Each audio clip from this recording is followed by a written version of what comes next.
it's Janelle Waz, and welcome back to a very groovy episode of Waz Reviews. The swinging 60s, the decade that gave us Star Trek, Adam West as Batman, and all the spy movies and shows that our little hearts desired. It was the decade of James Bond, The Avengers, and Get Smart. And none of them I've actually watched. Okay, I've seen a couple episodes of Get Smart. But even if you haven't seen anything out of the 60s spy craze, the genre has been parodied so much that you know it when you see it.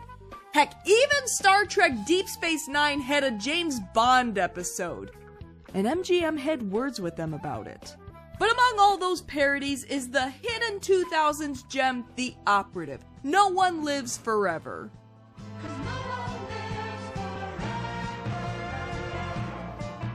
As a gamer, I'm not super into FPSs or first-person shooters. That's not to say there aren't any FPSs that I enjoy, but I usually don't play them, and the ones I do have to attract my interest somehow.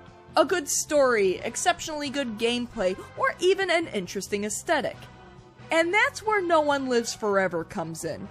Where a lot of FPSs are gritty, this game goes full 60s mod, and I really dig it. The bright colors, the over-the-top characters, groovy music. I can always appreciate it when a game does something different.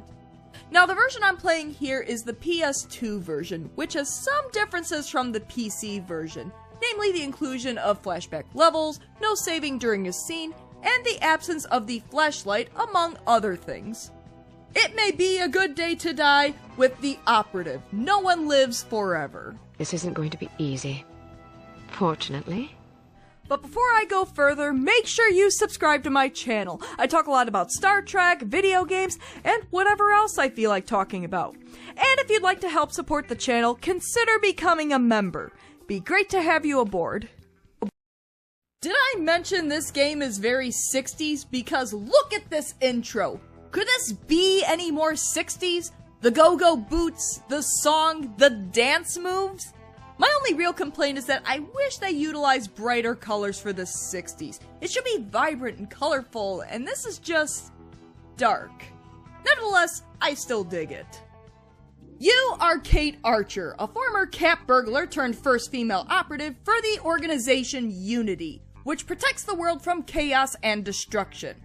However, as Unity's first female operative, and because it's the 60s, Kate's only been given small assignments like wiretapping and eavesdropping on boring strangers, and she wants to prove herself. Think I've paid my bloody dues. I'm sorry you're not happy, but you might as well get used to it. Nobody owes you a damn thing.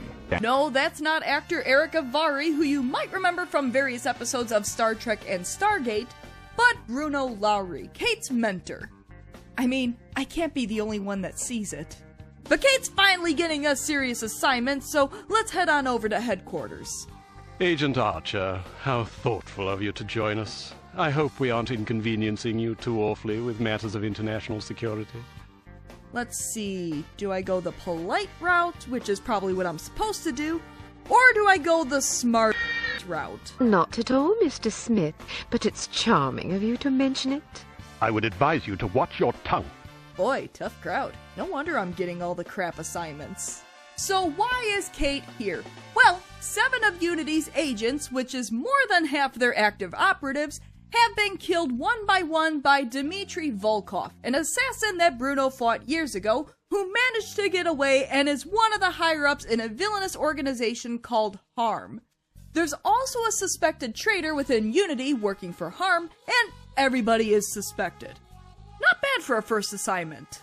To be perfectly frank, Agent Archer, you're only getting this assignment because we've no other choice. But you're saying I got the job. And this is where the game begins. You control Kate through 15 missions, or chapters, each with a different number of scenes, or levels, for a total of 60 levels across a variety of exotic locales. Each mission has different objectives that are completed across that mission's scenes. Occasionally, Kate goes to Santa's workshop in Unity's headquarters to learn all about the latest gadgets to help her in her assignment. At the beginning, this serves as a tutorial to get the hang of the game's controls, items, and mechanics, while later in the game, it's used to introduce new gadgets. While the gadgets are clever ideas and incorporate everyday ladies' accessories in a spy setting, such as the exploding lipstick, the lockpick barrette, some stylish camera shades, and even knockout perfume. Here's a perfume that'll really knock 'em out. Literally. I found that most of the items don't appear in the levels outside of Santa's workshop. Or I simply haven't seen them in the normal difficulty I was playing in. The gameplay itself is your standard FPS with stealth elements. You have a variety of weapons to choose from with varying degrees of volume when fired. Something like Cate's shepherd's arm isn't the most powerful weapon, but it's great during stealth missions when not making a lot of noise is ideal. But if stealth is only optional and you have a ton of enemies rushing at you, something like a Gordon might be your preferred weapon of choice. Personally, I prefer a straight fight to all this sneaking around, but if it's not required for a mission, I try to make my way around stealthily as long as I can, and then get ready for a fight when the alarm inevitably goes off. Bring 'em on. I prefer a straight fight to all this sneaking around. But now, let's get back to the story. Beautiful, sunny Morocco. Cate and Bruno are staked out in a nearby building, tasked with protecting an ambassador in a weirdly difficult task to open the game with. Even with Bruno calling out targets, it can be kinda tricky to get them all before the ambassador meets his end. But once you get past this part, the game turns into the bulk of the gameplay. Freely roam the area, fight bad guys, and try not to scare the average civilian. Not the easiest of tasks. I know, this place is crawling with thugs. I know, right? Could stay here. Permanently. Volkov! Get down! Bruno, no! I've always had plenty to die for. You've given me something to live for. The girl's in the lobby. Kill her! Wait a minute. Why didn't you take care of her 30 seconds ago? She was clearly going to come out of cover to check on Bruno at some point. No one takes cover forever. For a villain, you're not a very good one. But my hunger for revenge distracted me. Yeah, we call that coping. And on top of all that, the one guy we were supposed to protect gets killed. Well, Command isn't gonna like this. Try to control my temper? I knew we were asking for trouble, sending a woman and a fossil like Lowry on an assignment like this. Look, I get this was the 1960s when more women were entering the workforce, especially in male-dominated fields.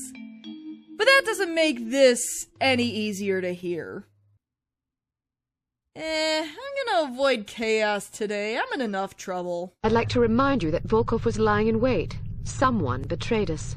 Mr. Smith suspects that Bruno was the traitor and was working for harm all along, even though Volkov shot him. That's crazy. But unity's between a rock and a hard place, so Cate's being sent on another assignment. Although we call upon you reluctantly, I assure you. Well, it's off to Berlin to help a doctor defect from the Soviet Union. But before we go, Semper Fi, Bruno. We're tasked with sneaking into a research facility in Berlin, meeting our contact to help us get inside the lab, and rescuing the defecting Dr. Schenker. Quite discreetly, I might add. That's not even.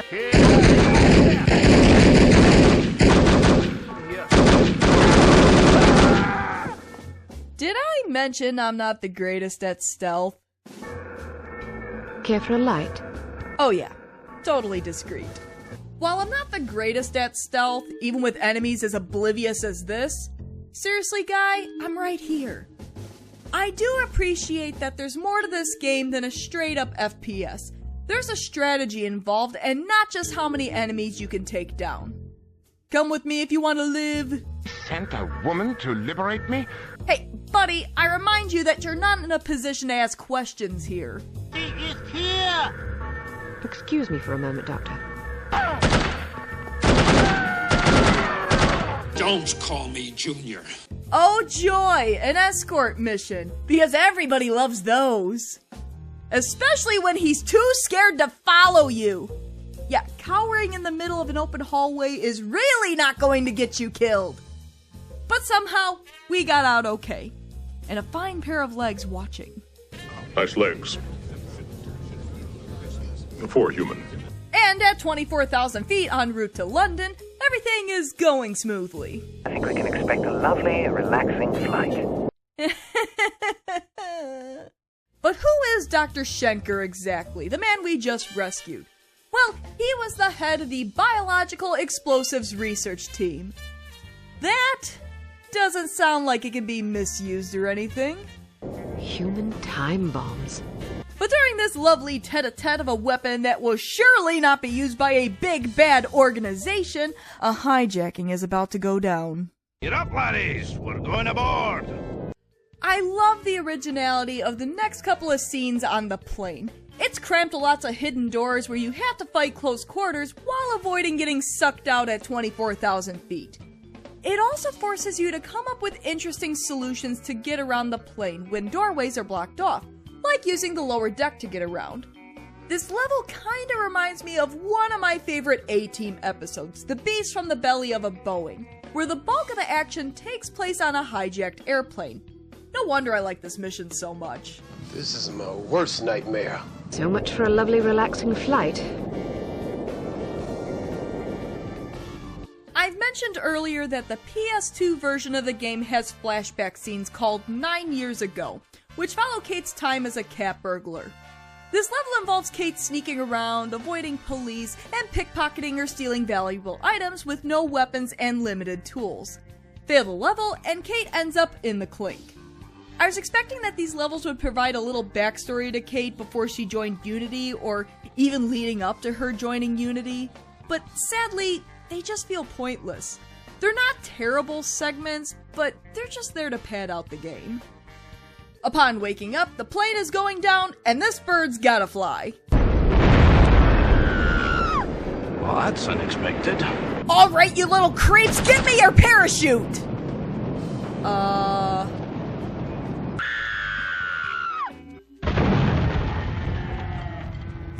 You hit a barn at 130 miles per hour. Well, that's something you don't see every day. Congratulations! You have failed again. So Command, specifically Smithy, isn't very thrilled with Cate right now. After all, Harm has Dr. Schenker. You've now managed to botch 2 high-profile, high-stakes missions. Care to explain? Well, last time I didn't choose chaos, so...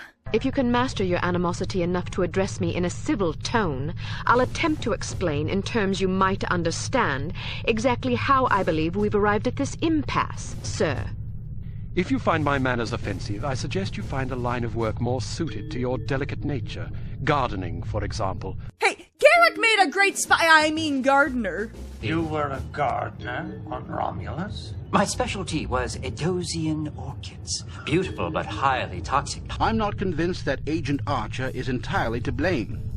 Good old Jonesy. Always got my back. We're heading to Hamburg to investigate some chemical containers on a freighter. A good spy could find them.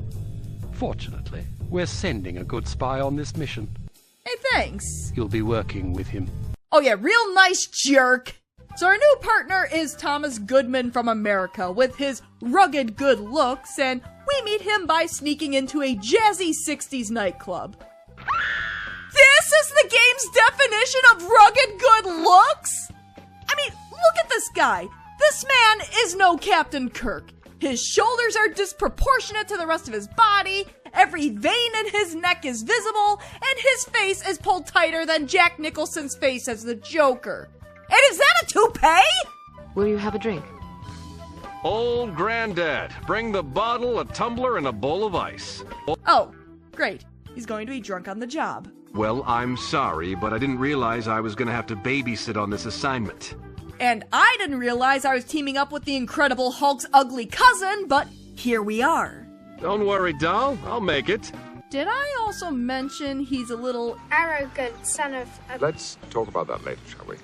Of course, the owner of the club, Ingo Wagner, is connected to Harm and shoots a dart at Cate, so it's time to blow this popsicle stand. Tom and Cate spend a good chunk of the game together, sneaking into various warehouses, or not. But then again, my setting off the alarms is nothing compared to Tom the Pyromaniac. Not only is this guy a rather loud fellow whose shoulder width only gets wider, he likes to blow crap up when we're supposed to be stealthy. This guy is the opposite of subtle. I can be subtle. Then explain that shirt. You really don't like this shirt? Honey, Commander Riker just called. His silky shirts are laughing at you. Because this mission requires some subtlety, Cate insists on sneaking on board the freighter herself to photograph the chemical containers and snag the crew manifest and captain's log. And I did alright with stealth here, if I do say so myself. Damn it, Tom! Well, this ship is sinking faster than Leonardo DiCaprio at the end of Titanic, and I'll need to let go of the manifest and captain's log for now. And recover my sanity. Well, hello there. Tom, you son of a... Did he change his shirt? And got an even worse shirt?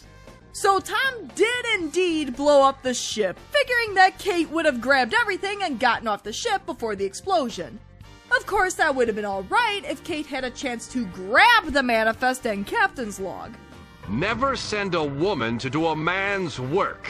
You blew up the frigate! You nearly got me killed. Well, we still have to grab that manifest and captain's log, so it's time for Cate to go on a little dive. What happened to the chivalry? You're not going to tell me it's too dangerous for a wee little lass to go down there by herself. I'm not the one that left the manifest and the captain's log aboard the ship. Because you blew it up, Tommy boy! Man, do I sound like an idiot. You want me to go? No, I just wanted to argue about it. When did these two become an old married couple? And why do I want them to kiss? Yes, there are underwater segments in this game, which can be tricky for games to get right. Here, it's manageable, though aiming the spear gun accurately can be a little bit of a challenge. Luckily, the game's auto-aim is decent enough, but taking cover is still advisable. But at least we got the manifest and captain's log for command. Where is that blasted girl? Give her a break, Smithy. Wow, Tom. That was actually kind of nice of you. Harm's at it again, though, delivering an ultimatum via puppet. It turns out that not only is Dr. Schenker's research viable, but Harm has a hold of it and is using the world's elite as, literally, human time bombs. The puppet goes on an evil villain speech, which blah blah blah. They only have about a week to give them £50 million, Australia, and an international holiday. And why is Tom smiling throughout this whole thing? You psychopath. The first stop is to get a hold of Baron Archibald Dumas, who might be connected to all this, which involves sneaking around his office, setting small fires, going through his secret office that looks like a lair, blowing my cover with a crossbow, snooping around the chemical plant and taking pictures, and posing as a magazine reporter to interview the, shall we say, dim-witted Baron himself. All with the witty banter between Tom and Cate. You wait here and I'll snoop around. No way, Sugar Pie. Remember what happened last time? You lose. Sugar Pie. Do you trust me now? Nope. Ah, don't pout. Your eyes get all small and piggy when you're sulking. Oh, just kiss and get it over with already! I've got better weapons in mind. Like what? You've been staring at them all afternoon. Huh? The tricky part, however, is getting to the Baron's safe, which is heavily guarded. Cameras, infrared sensors, the works. Of course, with a background in cat burglary, Cate is set to go in. I still think it's too dangerous for her to go in alone. Of course, Tom's going with anyways to provide a distraction, while Cate slinks around the corridors, while eavesdropping on some rather interesting conversations. Damn, I'm missing Man from U.N.C.L.E. That's a great show. Avengers is good too. I think my favorite is Get Smart though. I love Get Smart. What about Mission Impossible? Even bad guys have water cooler talk. Holy! Security around here is no joke. Oh, hell no! Oh, good. Alright, Tom, I'm safe from the safe. Let's get the hell out of... Tom? You been drinking again? Volkov. Miss Archer, I suggest you drop your weapon before your obnoxious American friend forces me to silence him, once and for all. Don't do it! Tom, no! Tom, you hideously beautiful man. I wanted them to kiss. I guess nobody lives forever, not even Tom. If you only live twice, he had 2 horrifying shirts for both his lives. I'll admit that this really put a damper on the game for me, more so than when Bruno died, because we simply saw more of Tom. Get out of here now! Okay, we're doing this. For Tom. I promise you I will do everything in my power to destroy harm. Don't let anger cloud your judgment. Revenge is an understandable impulse, but it is also a contemptible one. Destroy harm, but do it to save innocent lives, not to retaliate for those already lost. Jonesy is going full Jedi, discouraging Cate from revenge, but at the very least, Tom didn't die for nothing. Dr. Schenker is actually in North America, so we better go fetch him. For Tom! Oh great, another escort mission. Time is running short, and harm's victim count is climbing. Cate suspects Baroness Dumas, the wife of Baron Dumas, who grew up as a member of the aristocracy before her father disgraced the family, which resulted in her and her mother shut out of society. So, she's probably out for revenge. But speculation aside, we still need the antidote, and Kate's going to have to go into space to get it. Dang, Cate! I know you missed Tom, but you don't have to blow up an entire space station. But now we have to track down that list in the German Alps at the Dumas Chateau, where you get to use a snowmobile. Which I'm not very crazy about. I like the inclusion of the snowmobile as well as the motorcycle earlier in the game. But the problem is that you have to clear the way in front of you, otherwise you can be shot. If you're getting off your vehicle every couple of seconds, it kinda diminishes the thrill of driving. I'd rather walk to the gondola that leads to the chateau at this point. Not again! Kate's been captured and Baroness Dumas makes her appearance, almost looking like Alexis Carrington from Dynasty plus 40 years. Cate was right. The Baroness is out for revenge. Plus, harm is working for her. Now, in a way, Cate and Baroness Dumas have a lot in common, but chose different paths. Kate's family was also ruined, though under different circumstances, and it pushed her into crime. The world was cruel to both women, but Cate rose above it and turned her life around to help people, as opposed to the Baroness who sought revenge. There's kind of a poetry to this. Well, sister, the world is a crueler mistress than I. Believe me, I would have gladly kept my dollhouses and fairy tales rather than suffering through what I did. But I didn't have a choice in the matter. The difference is that I stopped taking my misfortunes personally. Everybody suffers, Baroness, but only cowards take it out on other people. It's like poetry, so if they rhyme. Oh, and Kate's been infected, and she has about 45 minutes to live. Looks like you got yourself in a heap of trouble this time, eh, lass? How about a fight? What? Cate, I know you're capable, but he's twice your size. So after goading Armstrong into a fight, it's fighting mano a mano. And missiles? Come on, that's just cheating. Now, there are 3 ways to fight in this game. The right way, the wrong way, and the Woz way, which involves basically breaking the game. Yep, that's me, on top of a bunk bed, slapping him. Walloped by a girl! The rest of the game is basically Cate curing herself and making her escape before the chateau explodes. It's very action-packed and includes fighting more henchmen and even helicopters. And yet, despite all that, there's not a whole bunch for me to talk about here. That's unexpected. You meddlesome imp.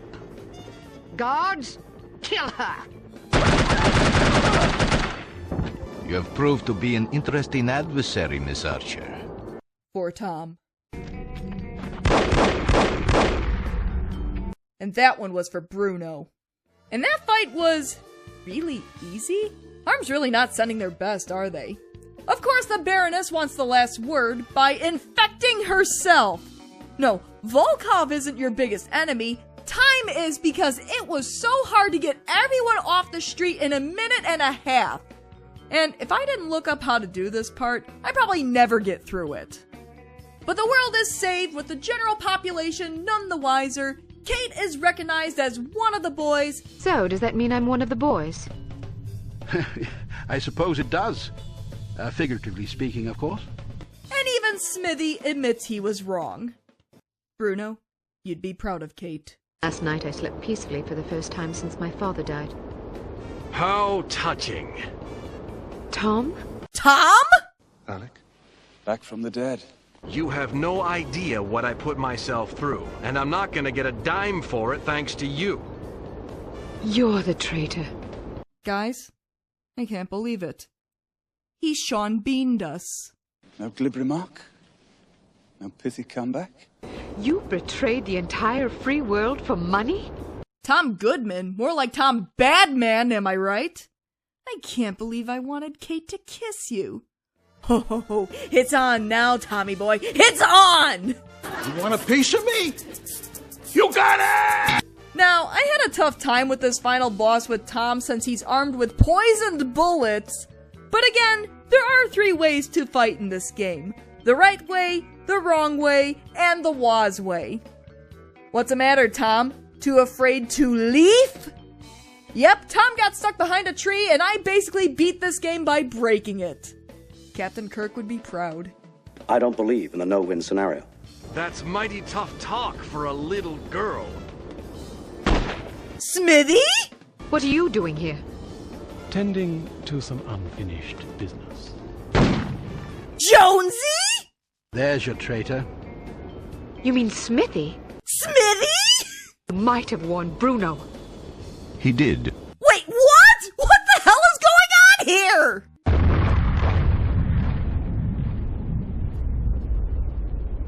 Okay, this ending is getting crazy. I can't take anymore.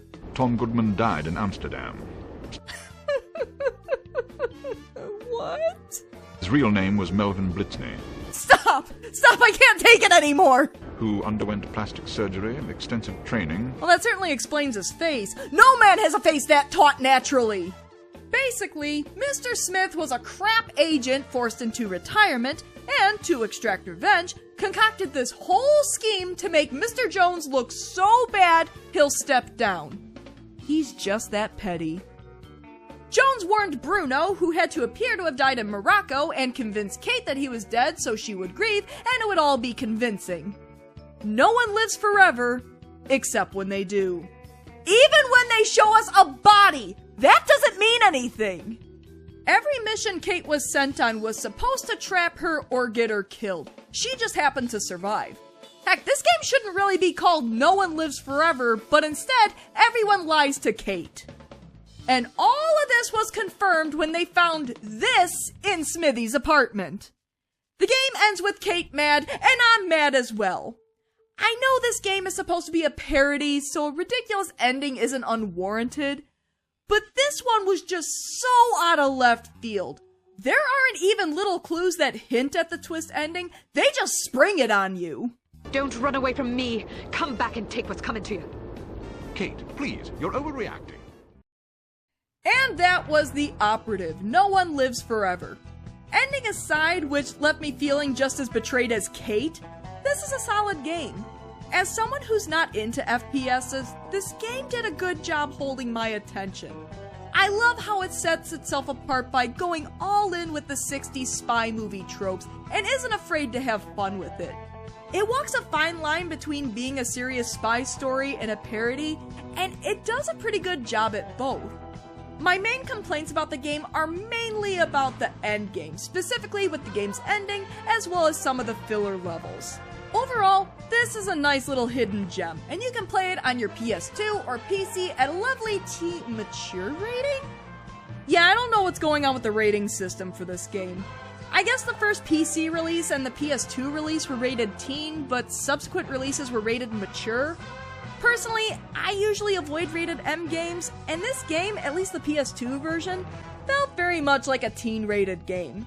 Maybe the combat was a little intense at times, and there was some swearing and innuendos, but that's about it. If anyone has any insight on this, drop a comment. Either way, if you're looking for a blast from the past, whether the 60s or early 2000s gaming, No One Lives Forever is a groovy time that I can dig. So what do you think? Have you played No One Lives Forever? Did you love it? Did you hate it? Have you played the sequel? And what are some of your favorite games inspired by a retro era? Please, leave comments below and discuss. As always, thanks for tuning in to another episode of Waz Reviews. If you like what you see, why not give my video a like and subscribe to my channel? Tell your friends! Until next time... Is this how it ends, then?